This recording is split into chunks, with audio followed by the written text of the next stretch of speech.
12 heures dans le studio et sur l'ensemble du réseau synchronisé de Sud FM. Bonjour et bienvenue à la une de l'actualité. Pas de cours ce lundi au lycée des Parcelles Assainies. Le corps pédagogique apporte son soutien au proviseur qui a fait l'objet de menaces et d'insultes de la part d'une bande de jeunes qui squattent le lycée pour y pratiquer le football. Les cours perturbés, sidérés, l'administration décide de porter plainte. Plainte et complainte du syndicat des travailleurs de la justice. Le SYTJUST rencontre la tutelle cet après-midi. Toutes les revendications seront remises sur la table. En attendant, le mouvement d'humeur est maintenu. Encore 3 jours de grève décrétée. Les justiciables plaident pour des concertations. Dans cette édition également, la pandémie de Covid-19 au Sénégal est en chiffres. Le pays attend le seuil des 170 morts. 3 personnes emportées par le virus au cours de ces dernières 24 heures. 138 nouvelles contaminations recensées, 8948 au total.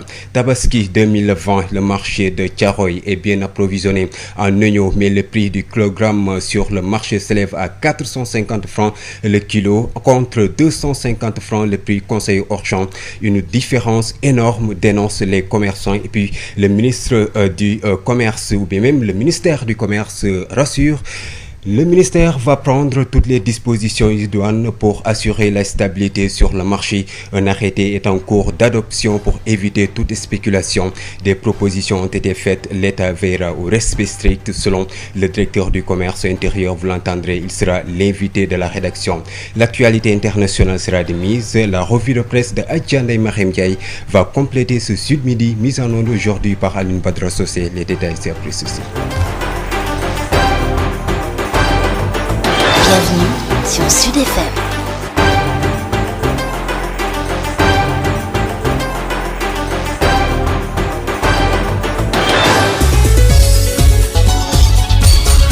Babacar Samb qui vous dit bonjour, bienvenue et merci d'écouter Sud FM Sen Radio pour vous informer l'actualité que nous débutons avec le mouvement d'humeur du syndicat des travailleurs de la justice. Encore 3 jours de grève décrétés par le SYTJUST malgré la médiation que mène la présidente du Haut Conseil du dialogue social et qui a abouti à une rencontre cet après-midi entre le SYTJUST et la tutelle. Le SYTJUST a reçu la convocation du Haut Conseil du dialogue social et profitera du face-à-face avec le ministre de la Justice pour rappeler ses revendications.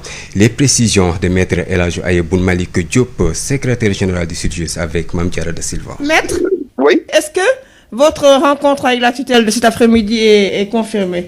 Effectivement, elle est confirmée. Elle aura à 17h entre le SYTJUST et le ministre de la Justice, en présence du Haut Conseil du dialogue social et de l'UNSAS, la centrale à laquelle est affilié le SYTJUST. Nos demandes sont très simples. On demande l'application des décrets qui ont été dûment signés par le président de la République et qui donnent certains droits aux travailleurs de la justice, notamment à une formation pour être reclassés dans de nouvelles hiérarchies. Aussi, la publication au journal officiel des décrets qui élargissent l'assiette du fonds commun et finalement aussi la mise en œuvre du protocole d'accord du 17 octobre 2018. Alors, malgré la rencontre de cet après-midi, vous maintenez la grève de 3 jours. Écoutez, la grève, c'était un plan d'action qu'on est en train de dérouler depuis le 15 juin.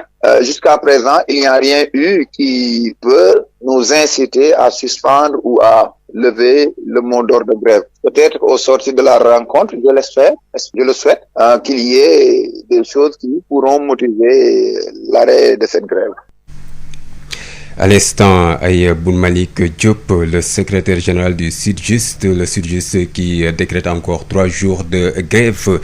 Un mot d'ordre qui paralyse davantage la justice après plus de 2 mois de mouvement d'humeur. Les justiciables plaident pour des concertations puisque ressentant directement les effets de ce mouvement d'humeur dans le secteur de la justice. Adji Fatou Bari. Le SYTJUST encore en grève, un mouvement d'humeur aux conséquences bien nombreuses. Vraiment, c'est quelque chose à déplorer parce que le déplacement, c'est très compliqué. Depuis le mois de juin, je suis là.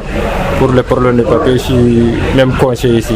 Devant le palais de justice de Dakar, c'est le défilé des voitures alors que dans le bâtiment annexe, par contre, c'est le calme plat, guichets et bureaux tous fermés dans l'un des bancs en bois disposés dans ce qui ressemble à une salle d'attente. Wagué Kanté se repose tranquillement, il n'a pas eu ce qu'il était venu chercher. Depuis le mois de juin, je suis là. Donc actuellement ici, on ne peut marcher avec des papiers. Bon, quand on n'a pas identifié quelque chose, on ne peut rien autre là.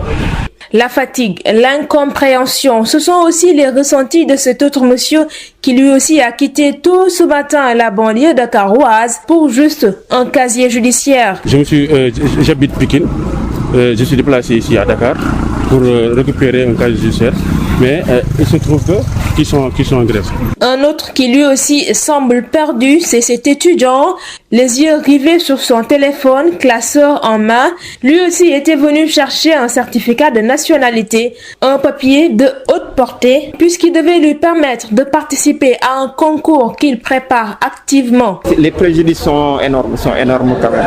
Vraiment, il y a blocage partout au niveau des candidats qui veulent déposer des concours. Vraiment. Le mouvement social entamé depuis le 2 juin par le syndicat des travailleurs de la justice a des répercussions directes sur la qualité du service public et cette nouvelle grève de 72 heures renouvelable à compter d'aujourd'hui indispose davantage ces citoyens qui se résignent une nouvelle fois à rentrer bredouille. Adji Fatou Bari, autre grogne, arrêt des cours au lycée des Parcelles Assainies, une décision de l'administration qui trouve inacceptable que des jeunes squattent le lycée pour y pratiquer le football. Les cours perturbés, ces jeunes ont même menacé le proviseur.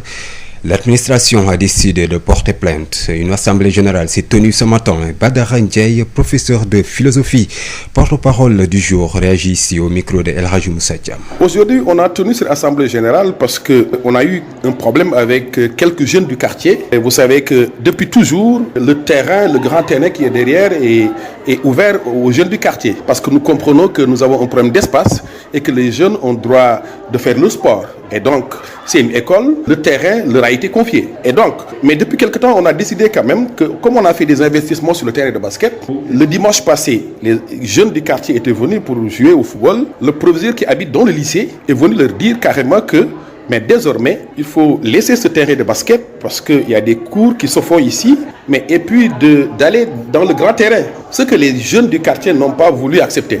Et ils ont menacé le professeur, ils ont proféré des insultes de père et de mère au proviseur.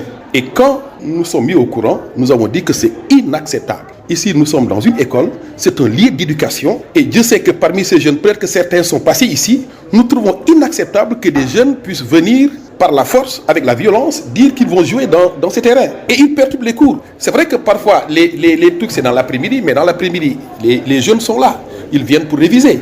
Nous pensons quand même qu'il y a un terrain, un grand terrain qui leur est ouvert, ils peuvent rester là-bas. Mais quand des jeunes viennent proférer des insultes, l'autre jour, dimanche passé, l'imam est venu du quartier. Ils n'ont pas voulu entendre l'imam. Ils sont venus hier, ils sont venus vouloir assiéger la maison du proviseur. Nous pensons que c'est inacceptable. Trop, c'est trop. Nous avons demandé au proviseur de porter plainte contre X. Et nous n'allons pas accepter que des jeunes puissent venir ici par la force et puis jouer, perturber les cours, c'est impossible. Aujourd'hui, nous avons arrêté le cours par solidarité parce que nous sommes une communauté éducative et quand ça touche un membre du personnel, ça touche à tout le monde. Parce que si on laisse passer, mais demain, les élèves risquent de venir dans nos classes, nous trouver dans les classes et perturber. C'est inacceptable parce qu'il y a des choses qui sont inacceptables. Désormais, on va porter plainte. Sud FM. Direction le palais de la République, le président Macky Sall doit-il faire une nouvelle fois sa déclaration de patrimoine après sa réélection? Oui, répond le professeur Pape Ogosek, enseignant-chercheur à l'université Gaston Berger de Saint-Louis. Il précise que la Constitution ne fait aucune différence entre un président élu ou réélu après la prestation de serment. Le président doit effectuer sa déclaration de patrimoine. Voici professeur Pape Ogosek, constitutionnaliste joint par Issegnan. C'est aussi un débat sur faut-il déclarer le patrimoine ou pas du côté du président de la République. En tout cas, ce que dit l'article 37 de la Constitution est assez clair. En même temps que le président prête serment devant le Conseil constitutionnel, le deuxième alinéa de l'article 37 dit que le président de la République nouvellement élu fait une déclaration de patrimoine écrite qu'il dépose au Conseil constitutionnel qui la rend publique. Donc, ça, c'est l'article 37 de la Constitution qui le dit. Et la Constitution ne fait pas de différence entre un président élu ou un président réélu. Elle dit tout simplement que le président de la République nouvellement élu. Maintenant, il appartient au Conseil constitutionnel de rendre public, en fait, cette déclaration de patrimoine, ce qui semble n'avoir pas été fait. En tout cas, la Constitution ne fait pas de distinction entre élection et réélection. Maintenant, s'il y a des problèmes d'interprétation de la Constitution, il faudra que le Conseil constitutionnel se prononce sur ce point. Donc pour les ministres, c'est également valable? Oui, parce que le principal doit faire suivre l'accessoire, plutôt l'accessoire sur le principal en droit. Donc si le président le fait, à moins forte raison, les ministres doivent le faire. 12h12 au marché central de Thiaroye. Parlons de la fête de la Tabaski édition 2020. Le marché de Thiaroye est bien approvisionné en oignons, mais le prix du kilogramme sur le marché s'élève à 450 francs le kilogramme contre 250 francs le prix conseillé hors champ. Une différence énorme, dénoncent les commerçants, ces vendeurs qui regrettent aussi l'absence de concertation sur l'homologation du prix. El Hadji Moussa Thiam. Le marché de Thiaroye est bien approvisionné en oignons et en pommes de terre, mais le prix conseillé par les autorités risque de ne pas être suivi par ces commerçants. Actuellement, le prix de l'oignon est de 425 francs sur le marché. Les commerçants qui ont bénéficié de financement ont déjà acheté à prix élevé sur les producteurs, révèle Djibika, commerçant au marché Thiaroye. soble bi amna de amna bu baax mais nag gars yi dañ ci laxas jaan ndax commerçant yi nga xam ne gars yi joxoon nañ leen kaas ñoo dem jëndi ci àll bi prix bu seer.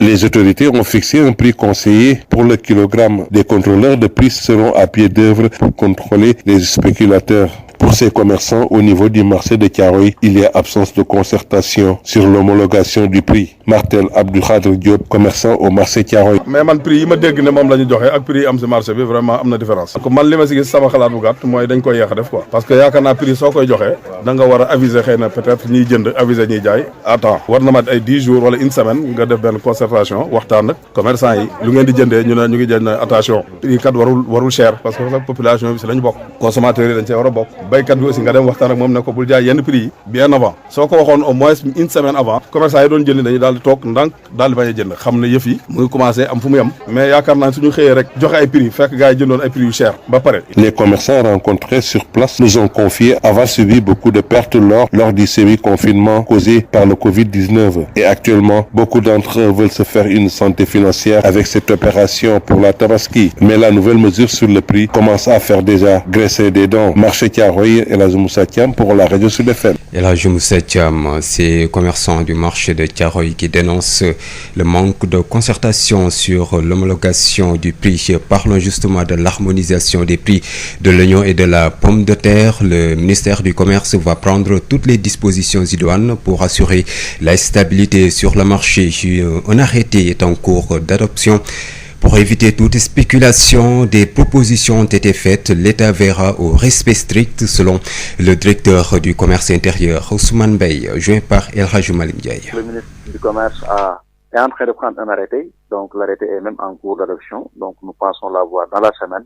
Et cet arrêté vise à fixer des prix plafonds aussi bien pour l'oignon que pour la pomme de terre. Ce que nous voulons, c'est d'avoir des prix en fait qui garantissent en tout cas une rémunération raisonnable aux producteurs, mais nous ne voulons pas aussi que les gens profitent de cette période de forte demande pour spéculer sur les prix de l'oignon et de la pomme de terre. Alors, est-ce qu'il y aura une harmonisation des prix?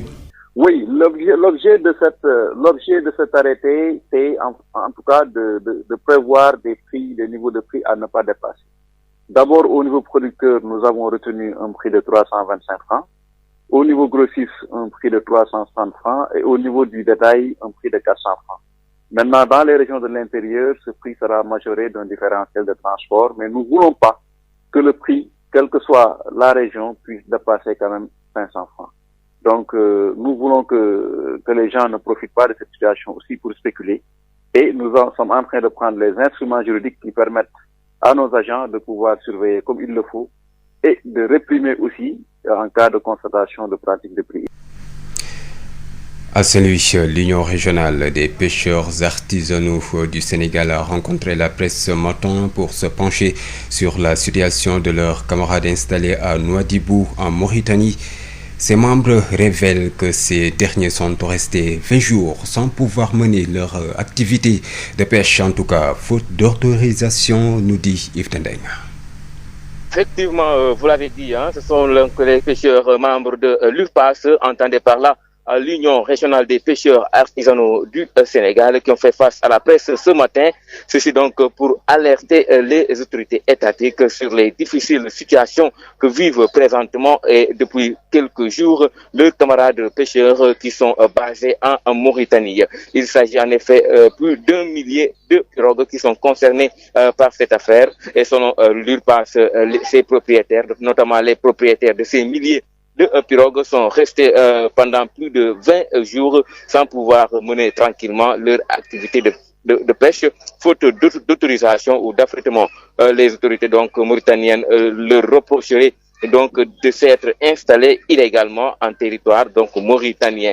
C'est ainsi qu'ils ont été interdits de pêche depuis une vingtaine de jours à Nouadhibou, exactement sur place. Ces derniers se trouvent aujourd'hui dans un désarroi total et ne savent plus à quelle fin se vouer. D'où d'ailleurs le cri de cœur que viennent de lancer le camarade responsable de l'URPAS ici à Saint-Louis, à l'endroit donc du chef de l'État Macky Sall, afin qu'il tente donc, ou bien afin qu'il détente cette situation auprès de son homologue président mauritanien. Car selon eux, les conditions de vie et donc le vécu quotidien de leurs camarades qui sont là-bas à Nouadhibou sont compliqués, plus que jamais compliqués, à cause donc aujourd'hui de la pandémie de la Covid-19. Voilà ce qu'on peut retenir pour le moment par rapport à cette sortie médiatique des responsables de l'URPAS ici à Saint-Louis, notamment sur la question des difficiles conditions que vivent les camarades pêcheurs basés à Nouadhibou en Mauritanie. C'était donc Yves Tendeng depuis Saint-Louis pour Sud FM. Yves Tendeng en direct depuis Saint-Louis. Quittons Saint-Louis, direction Ziguinchor. C'est pour reparler de la fête de la Tabaski. À quelques jours de la Tabaski, donc à Ziguinchor, les prix de l'oignon et de la pomme de terre grimpent. Les commerçants craignent même une pénurie concernant la pomme de terre. Plus de détails avec vous, Ben Michel Kanfoudi, bonjour.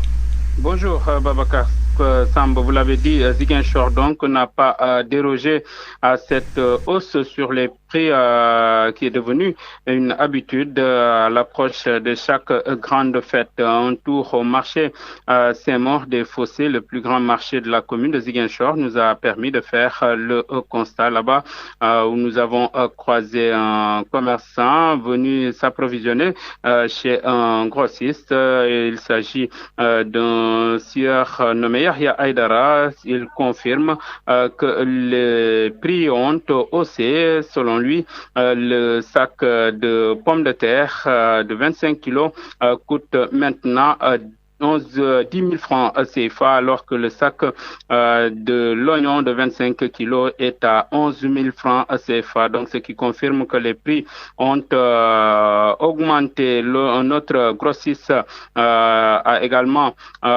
confirmé cette hausse des prix sur ces deux produits très prisés lors des fêtes de Korité de Tabaski. Donc, selon Khadim Ndiaye, le prix le kilogramme de l'oignon qui coûtait entre 300 et 350 francs est aujourd'hui vendu à 500 francs ou plus. Même chose pour le prix du kilogramme de la pomme de terre. Ici à Ziguinchor, on craint même le pire pour la pomme de terre parce que selon certains commerçants, il pourrait y avoir donc une pénurie pour cette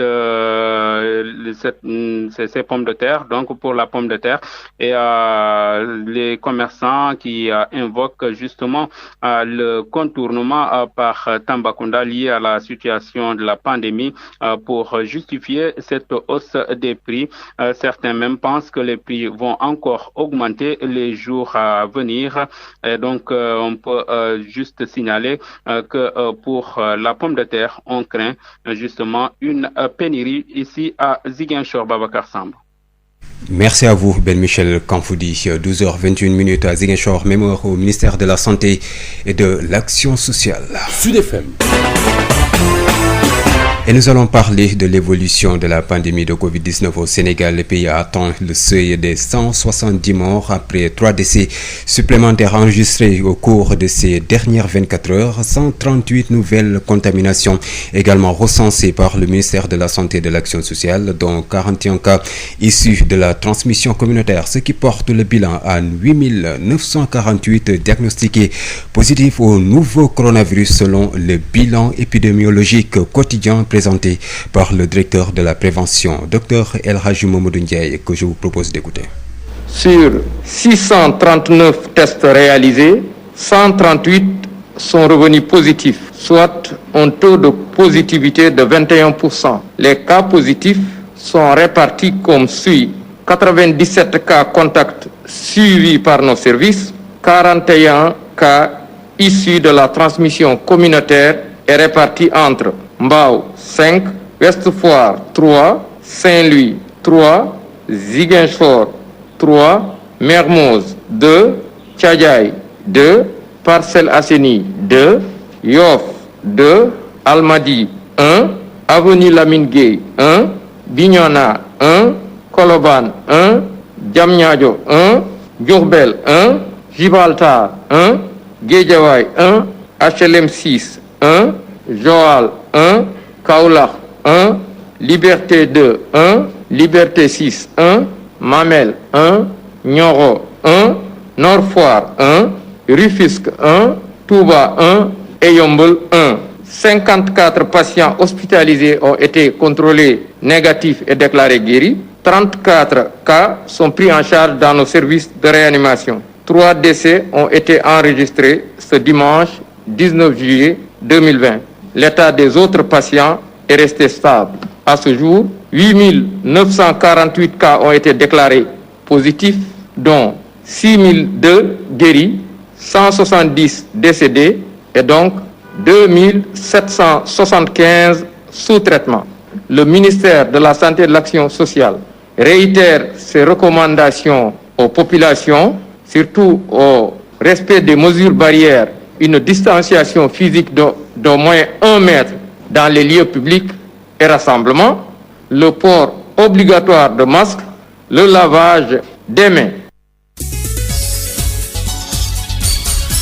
Sud International. Que nous débutons au Mali, fin à Bamako ce dimanche de la mission de la CEDEAO dirigée par l'ancien président nigérian Jonathan Goodluck. Après 4 jours de pourparlers avec toutes les parties prenantes de la crise sociopolitique dans le pays, elle a tiré les conclusions, la mission de ces travaux axés sur la reconstitution des membres de la Cour constitutionnelle, mise en place d'un gouvernement d'union nationale et l'ouverture d'une enquête sur les morts causées par les dernières manifestations à Bamako. La capitale malienne a noté que le M5 a rejeté ces pistes de sortie de crise.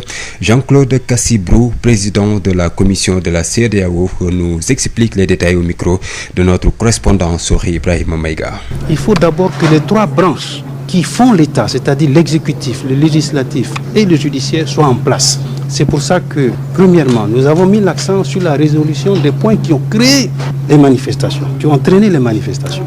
Refonder la Cour constitutionnelle rapidement. C'est pour ça qu'on a proposé que le président de la République puisse nommer ces 3 représentants de manière consensuelle, que le Conseil supérieur de la magistrature puisse nommer ses représentants à 6, 3 représentants chacun, à 6, ça fait le quorum. Que la Cour ainsi constituée puisse délibérer et vider le contentieux posé par les 31 députés dont l'élection pose problème. Vous savez que la crise a été déclenchée par cette élection des 31 députés et apparemment parce que la Cour constitutionnelle a changé les résultats. C'est ça qui a déclenché la crise. Nous ne disons pas qu'il n'y a pas de cause profonde, mais l'étincelle, ça a été ça. Donc il faut régler ça. Une fois que la Cour constitutionnelle a vidé le contentieux, en ce moment, le Parlement reconstitué, ayant retrouvé sa légitimité, peut nommer ses 3 membres et on a donc la totalité de la Cour constitutionnelle à 9 membres. Deuxième point, c'est le gouvernement d'union nationale. Depuis plus d'1 mois, le pays n'a pas de gouvernement. On ne peut pas régler les problèmes, notamment les problèmes de gouvernement, de gouvernance, s'il n'y a pas de gouvernement. Et donc, nous avons proposé un gouvernement d'union nationale qui englobe l'ensemble des composants. Et Dieu merci, le président de la République a accédé à ça. Donc, il s'agit maintenant de mettre en place ce gouvernement d'union. Ce que nous avons dit, c'est que malheureusement, il y a eu mort d'homme le 10 juillet.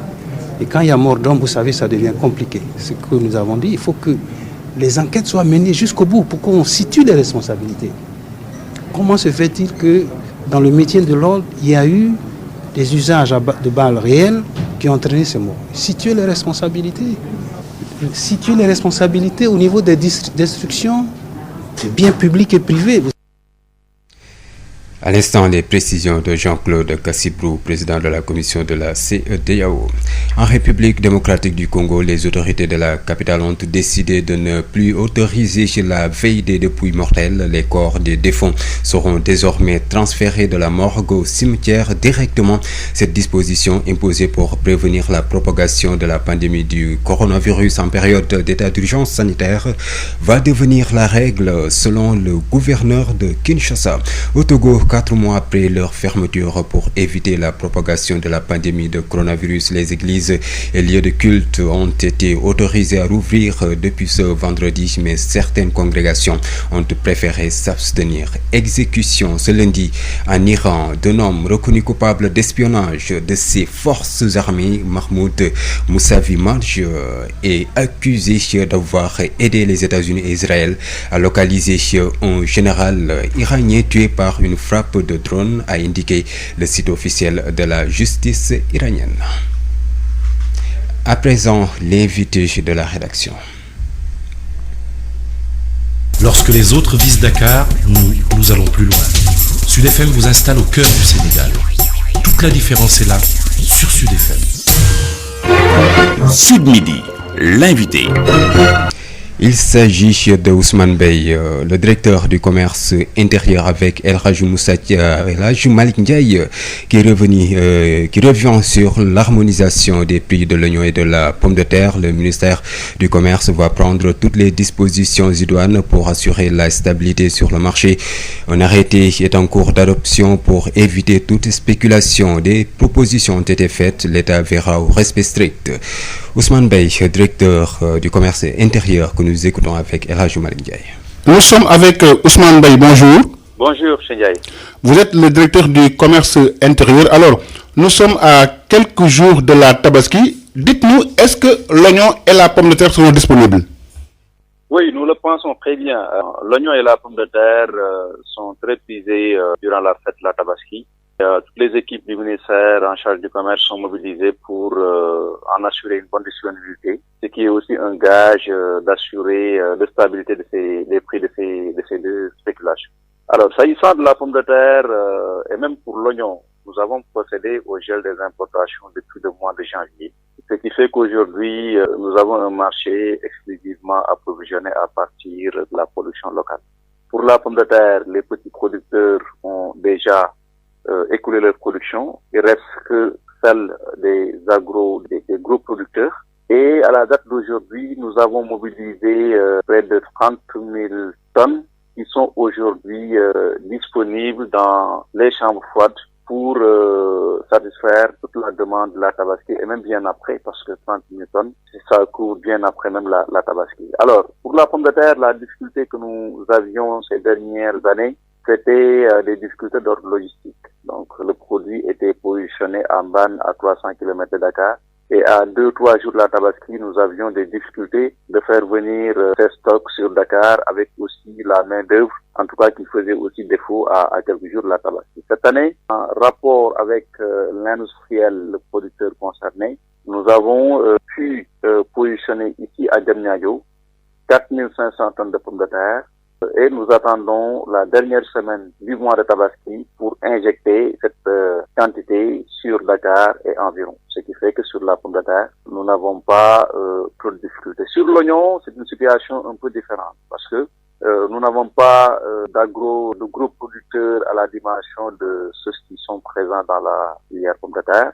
Sur l'oignon, nous avons de petits producteurs éparpillés ça et là, mais avec des plateformes de commercialisation qui nous permettent d'avoir une idée précise sur les stocks. Alors, semaine passée, nos amis de l'ARM ont fait le point sur Potou. Aujourd'hui, nous avons en tout cas d'énormes quantités qui sortent avec la nouvelle variété Sonsa qui commence à sortir.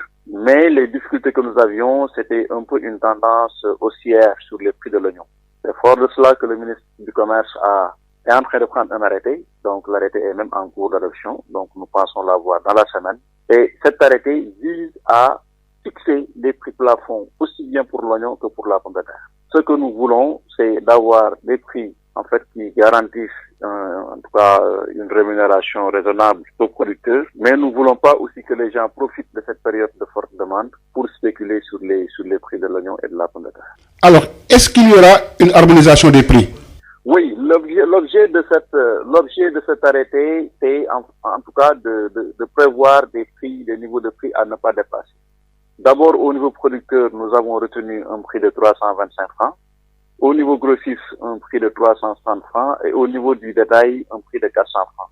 Maintenant, dans les régions de l'intérieur, ce prix sera majoré d'un différentiel de transport, mais nous ne voulons pas que le prix, quelle que soit la région, puisse dépasser quand même 500 francs.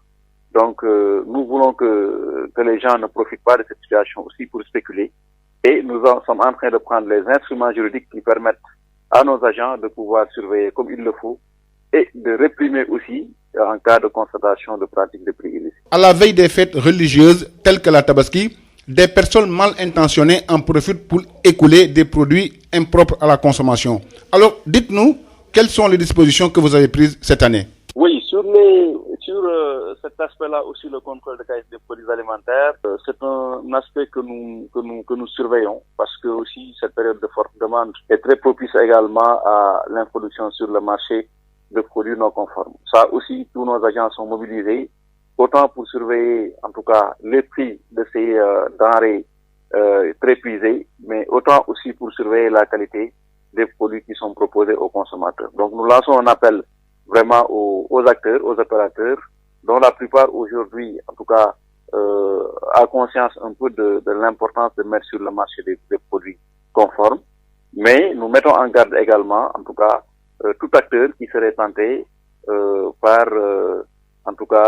serait tenté de mettre sur le marché des produits non conformes que nous retrouverons sur le chemin. Ousmane Baye, je vous remercie. C'est moi qui vous remercie. Je rappelle que vous êtes le directeur du commerce intérieur.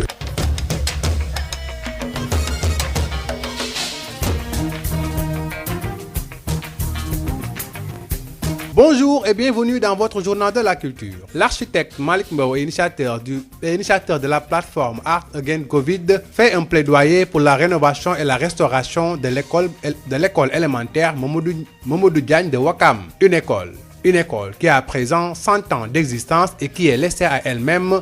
Pourtant, ce bâtiment date de l'époque coloniale. Un patrimoine inestimable à conserver selon l'architecte qui fait un plaidoyer en ce sens. Donc je profite de l'occasion aussi pour un plaidoyer, c'est-à-dire aujourd'hui, moi je suis architecte, mais quand je viens dans une école comme ça qui date depuis je ne sais pas combien d'années, c'est une école qui date depuis récent, je vois que la maintenance n'a pas suivi. Et ça, c'est pas la faute de ceux qui occupent cette école-là, c'est la faute de l'État. Parce que je me permets de le dire, parce que je suis venu ici, je suis attristé de voir que ces écoles-là sont un peu abandonnées. Donc, c'est vrai que l'État fait des efforts partout dans le pays pour déployer des écoles, mais il faudrait que les écoles qui existent déjà, qu'on puisse les maintenir. Donc, en cela, j'appelle que les mains soient tendues, d'abord à commencer par ceux qui ont fait les écoles ici, ceux qui ont fait le primaire ici, qui reviennent, parce qu'il y a beaucoup de gens aujourd'hui qui sont partout dans le monde et qui sont passés ici. Donc ces gens-là qui peuvent déjà venir et secourir cette école-là, je fais appel à ces gens-là.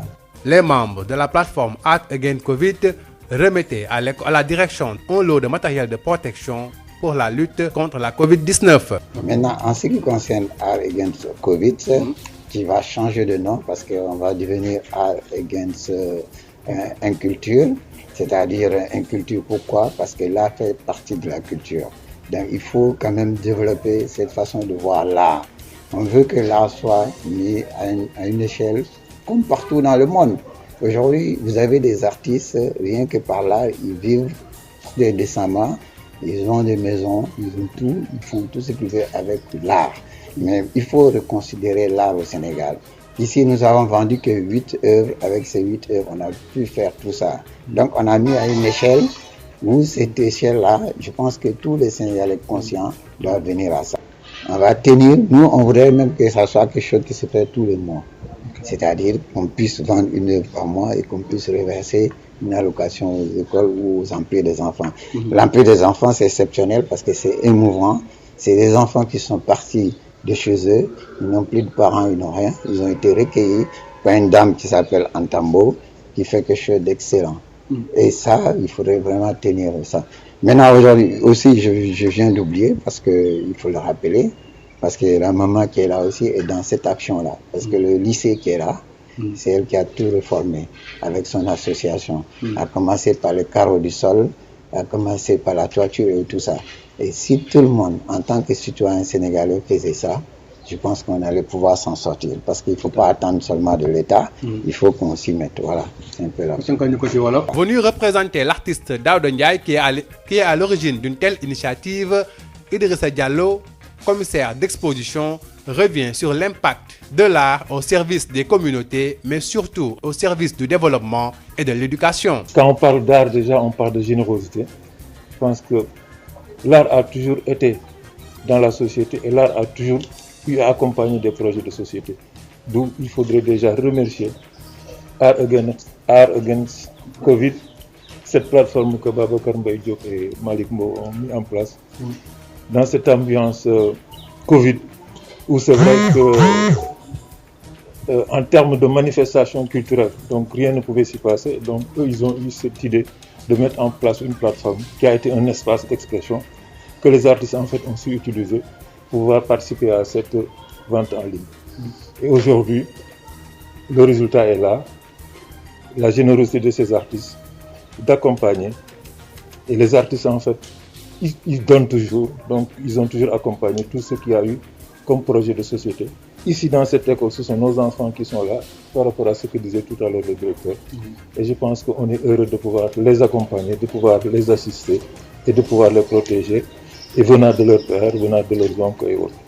Et je vais encore une fois remercier les initiateurs de cette plateforme, Babacar et Malick Mbow, Babacar avec qui j'ai eu à travailler sur déjà pas mal de projets. Je pense qu'il est là peut-être pour en parler. Je pense que peut-être ce sont ces quelques mots que je peux... Vous pouvez revenir sur l'importance de la plateforme par rapport aux artistes, parce qu'on a parlé de paquet définitivement donc ces œuvres-là qui vont en fait prendre donc un peu en, disons, dimension par rapport donc à leurs valeurs. Absolument, je pense que Malick disait ça tout à l'heure, je pense qu'il faudrait une organisation. Aujourd'hui, moi je pense dans une des interviews dans le journal Le Soleil, où je ne sais pas sur après, j'avais eu à dire aujourd'hui par rapport à cette Covid, le monde est versé en mode online. Donc je pense que d'où il faut saluer déjà cette initiative de continuer le même travail, mais sous une autre forme. Et non seulement sous une autre forme, mais par rapport à une certaine organisation, comme disait Malick tout à l'heure, je pense que c'est des artistes de valeur qui sont dans cette plateforme qu'ils ont eu à choisir. Pour ne pas citer seulement Daouda, je pense qu'il y a eu Moussa Tine, il y a eu d'autres artistes, il y a eu Mohamed Dia, il y a eu El-Aïssi, Kineao et d'autres artistes qu'ils pourront citer. Je pense que c'est une excellente initiative. Que ça puisse continuer, je pense qu'aujourd'hui, je ne pense pas qu'on va peut-être redémarrer les activités culturelles dans cette année 2020. Je pense que c'est heureux que cette plateforme puisse continuer ce travail qu'il a déjà commencé. Je voudrais juste ajouter, peut-être pour ne pas l'oublier, ici on est à Ouakam. Et Ouakam, c'est vrai qu'il y a pas mal d'artistes qui sont là. Pour nous, juste citer Issa Samdjo Ouakam, que tout le monde connaît, qui en termes de générosité, c'est quelqu'un, voilà, personne peut-être n'a eu l'occasion de le voir récupérer un billet de banque. Il a toujours donné, il a toujours su donner. Et tous ceux qui ont collaboré avec lui ont toujours compris que quelque part, il faut toujours accompagner les autres. Je pense que c'est heureux aujourd'hui d'être à Ouakam et de participer dans cette exposition d'un artiste ouakamois, en l'occurrence Daouda Ndiaye, qui a eu à apporter sa part par rapport à la gestion de ce projet. C'est la fin de votre journal de la culture. Merci de l'avoir suivi.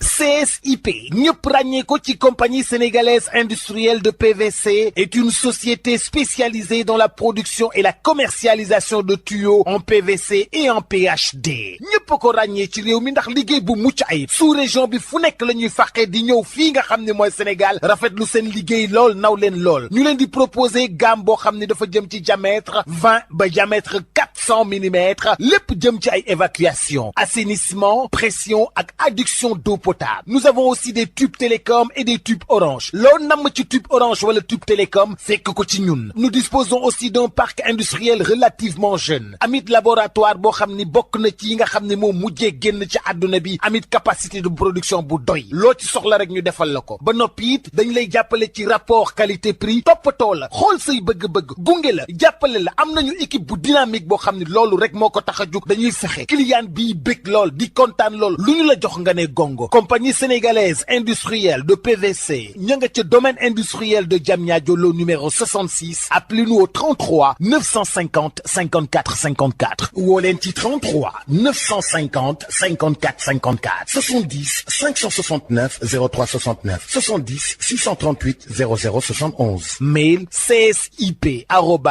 csip@csip.sn visitez notre site web www.csip.sn.